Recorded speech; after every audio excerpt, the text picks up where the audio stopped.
Welcome you to the ODU Volleyball Complex here in Norfolk, Virginia, as the 2025 Quest for the Crown Invitational is in the books, hosted once again by the terrific head coach here, and Fred Chow. Coach, thank you so much for joining us here post-game as you just watched that match develop.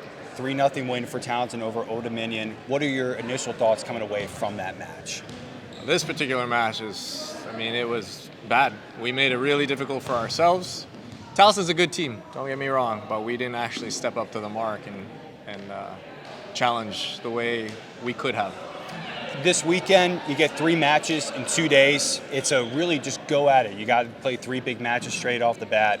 With this young roster and this young team, how do you feel like your team played really in this opening weekend here at home in front of your fans? Yeah, at times really well, but a lot of times not there. That things aren't gelling. They're not quick. They're not clicking yet.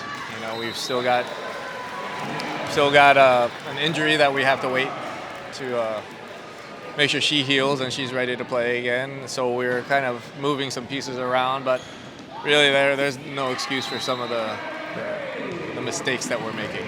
The good news is the season's very young. Was there a player that really stepped up this weekend that you said this is going to be a really big focus and a good player for this team to come through?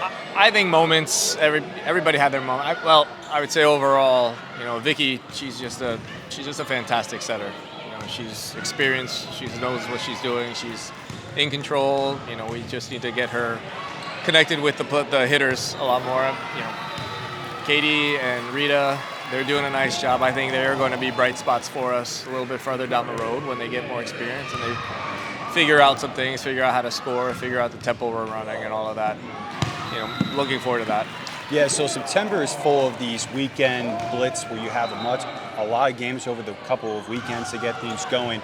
Now that you have the first one in the books, how will you approach these upcoming weekends now with the squad? Yeah, we got to keep training. We got to keep training according to our plan of where we want to be.